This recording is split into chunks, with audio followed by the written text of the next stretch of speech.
lang. Gandang showtime. Ito pa, speaking of ganda, ito na. Melay! Walang people! Ako magsigaw pa rin.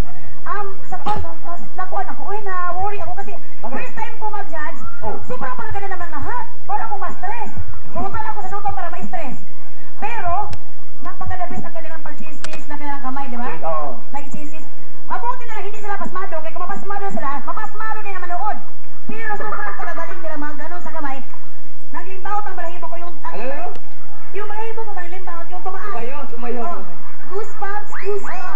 Goosebumps English. Tumayo yung balahibo ko. Sorry ha. Sobrang pagagaling nyo naman. Paano ko yung tinuruan niya, no? Run out pa. Grabe ang pagagaling nyo.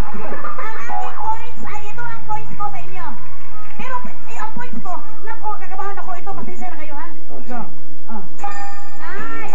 Natawa ako, points. Oh, Itong points ko sa'yo. Cute! Ang cute mo talaga, Alam mo, gusto ko Melay. makita mag-usap mamaya si Ryan at si Melay. Oh, sige. Hindi ako lang kung magkakaintindihan natin sila. yan mamaya. Ayan, maraming salamat sa inyo, Melay. At dahil special horado for today, only si Melay exempted siya syempre sa eviction natin mamaya. Kaya time naman for a voting update. And as of 12 midnight, ang nangangarap na maging burado sa ating mga hurado ay dalawa.